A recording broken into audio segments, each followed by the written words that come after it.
O momento atual é um momento de crise, é um momento de recessão. Tá? Não à toa, a maioria dos economistas acredita que a recessão nos Estados Unidos começa já no segundo trimestre desse ano. E mais, tá? Que o Brasil pode entrar em recessão no primeiro trimestre. Nesse vídeo eu vou te explicar o que está acontecendo no Brasil, o que está acontecendo no mundo e como isso tudo pode ser uma grande oportunidade para você ficar mais rico, para você tomar boas decisões e aumentar o potencial de retorno da sua carteira. Se isso parece interessante, já deixa o dedo aqui no like e comenta o que você está fazendo com a tua carteira de investimentos.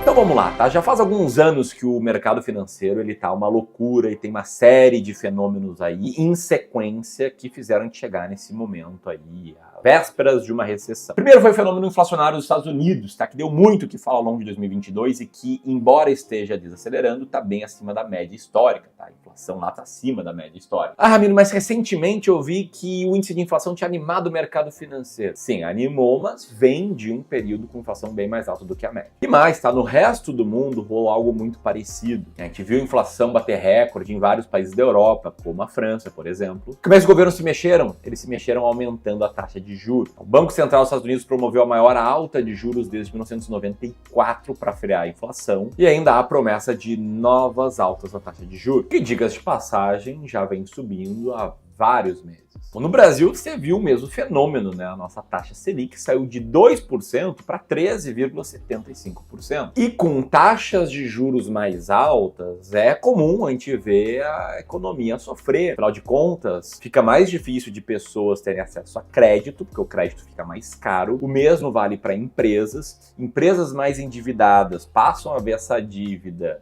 cobrar juros maiores e mais, quem tem dinheiro em caixa, seja empresa, seja pessoas, tem um incentivo maior para deixar esse dinheiro paradinho em ativos com baixíssimo risco, como aqui no Brasil o Tesouro Selic, deixando ativos paradinho, em vez de usar o dinheiro para contratar pessoas, para desenvolver tecnologias, para desenvolver novos produtos e serviços, a economia acaba sofrendo também. É o custo aí que existe para manter a inflação sob medida. Afinal de contas, inflação em alta, inflação descontrolada é pior ainda, mas possa doer muito uma recessão, por quem se lembra do período de hiperinflação, se lembrem como foi muito mais sofrido. Né? Eu falo aqui como se tivesse propriedade, eu era bebê naquela época, mas o ponto é que lá atrás a gente tinha problemas muito maiores na economia do que os problemas atuais. E aí com tudo isso vem a tal recessão. Recessão não só no Brasil, como a nível global. E com a recessão vem o que eu chamo de transferência de riqueza, que é a tua oportunidade para enriquecer ou para ficar mais rico, para tomar boas decisões e aumentar o potencial de retorno da tua carteira de investimentos se aproveitando do caos. Como assim, Ramiro? Deixa eu te explicar aqui porque isso cria uma transferência de riqueza. Dá só uma olhada nesse gráfico que mostra o desempenho das principais classes de ativos dos Estados Unidos em dólar.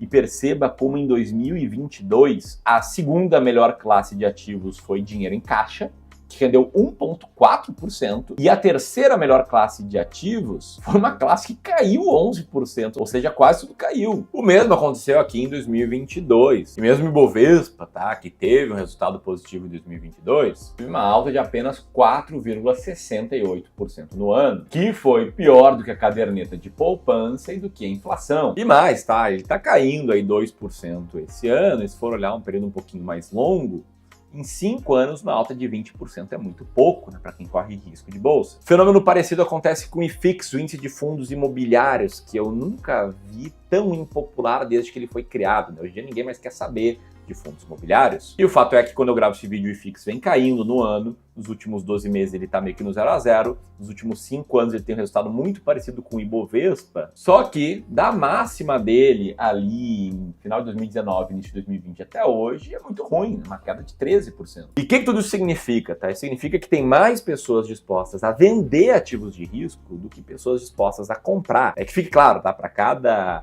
nova cotação de uma ação, tem uma pessoa vendendo, uma pessoa comprando. Só que tem mais pessoas dispostas a vender, tem uma força vendedora muito forte, uma força compradora fraca e as cotações vão para baixo. Em outras palavras, tá? São pessoas vendendo ativos a um preço menor do que elas compraram tempos atrás. Isso tudo tá num momento em que a renda variável tá num patamar muito baixo. Eu não falo nem só de cotação, tô falando de métricas de preço como o índice preço por lucro da Bolsa de Valores. Eu nunca vi tão baixo por tanto tempo quanto ele está nesse momento. E o próprio PVPA do IFIX como um todo, a linha azul nesse gráfico, tá, que está nessa escala aqui da esquerda, está abaixo de 1. O que na única vez isso aconteceu lá em 2016, o retorno do IFIX, a linha cinza desse gráfico aqui, foi de mais de 20% nos 12 meses seguintes, né? E mais, né? Quando o IFIX estava muito baixo lá em 2014, 15, 16, aí teve um retorno dos 12 meses seguintes sempre muito alto. Em outras palavras, o que a gente está vendo é uma transferência de riqueza. Pessoas vendendo ativos de renda variável que compraram a patamares mais caros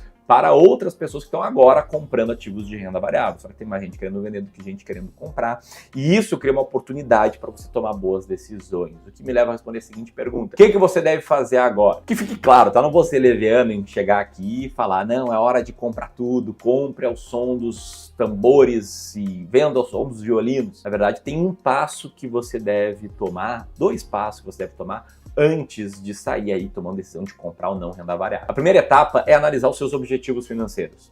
E para isso eu criei uma forma chamada de Fórmula 15+, que basicamente funciona da seguinte forma. Primeiro, você lista todos os objetivos financeiros que você tem. Quais são objetivos, metas de vida, que dinheiro te ajuda a conquistar. Exemplo, ter uma reserva financeira que cubra 12 meses do teu salário, viajar para Disney com toda a tua família, conquistar a liberdade financeira, enfim, tudo começa com um objetivo. Pode ir lá listar quais são esses objetivos, colocar o prazo para a conquista de cada um deles e o que é de curto, longo e médio prazo. Curto prazo, prazo de até 1 ano, os próximos 12 meses. Médio prazo, entre 1 e 5 anos, longo prazo, mais do que 5 anos. Isso é 1,5+ da forma. Para objetivos de até 1 ano de prazo, cara, não inventa renda variável nem a pau. Deixa tudo no Tesouro Selic, ou num CDB com 100% de retorno sobre CDI, liquidez diária, ou num fundo DI com baixíssimo risco, enfim, deixa paradinho em renda fixa. Para a parte de até 5 anos também, tá? Só renda fixa. Pode comprar eventualmente um tesouro pré-fixado com vencimento mais curto, ou um CDB que vence em 2 anos, uma letra de câmbio, um LC que vence em 3, 4 anos, mas não inventa, tá? Compra apenas ativos de renda fixa, porque em prazo de 5 anos, muitas vezes, como eu te mostrei nesse próprio vídeo, a bolsa vai muito mal. E aí, para objetivos de longo prazo, como o da aposentadoria por conta própria, né, ou da liberdade financeira,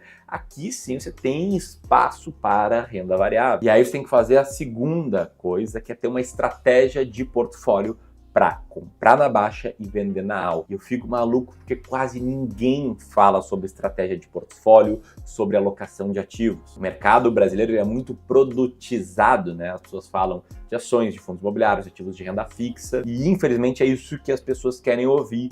Essa é meio que uma herança aí que a gente tem do mercado tomado por bancões, né, por gerentes bancários, depois por assessores de investimentos, que são remunerados por comissão de produtos e que é conveniente para eles, né, de fazer trocar de produtos de tempos em tempos para renovar a comissãozinha. Mas o ponto é que o que interessa é ter uma alocação de ativos clara. E aqui vai um exemplo, tá? Digamos que você tem planos de longo prazo e entende que um cara é bem tolerante ao risco e cria essa alocação de ativos, tá? Isso está na tela. O modelo sofisticado é um exemplo de alocação de ativos que, por sinal, vários clientes aqui no Clube do Valor seguem. Ao investir dessa forma, desenhando uma carteira ideal antes de tomar as decisões, você vai saber exatamente o que comprar. Quanto comprar de fundos imobiliários, quanto comprar de ações brasileiras, quanto comprar ações norte-americanas e aí por diante. Só que mais do que isso, quando você tem uma alocação de ativos clara, você pode bater o olho na sua carteira, ver como é que ela tá, comparar com o modelo ideal e aí você vai saber exatamente o que comprar. Exemplo aqui, tá? Digamos que a sua carteira ficou assim. O peso de ações brasileiras caiu aí de 20% para 18%, de ações norte-americanas aumentou, de fundos imobiliários caiu de 20% para 17%, renda fixa inflação aumentou de 20% para 23%. O que você faz com novos aportes? Você compra fundos imobiliários, você compra ações brasileiras. E mais, você pode também vender um pouquinho de renda fixa inflação, vender um pouquinho de ações norte-americanas, nesse exemplo hipotético aqui, para garantir que você vai estar comprando na baixa e vendendo na alta, aumentando sua chance de enriquecer numa crise como essa e aproveitar essa tal transferência de riqueza. Com essa estratégia de portfólio,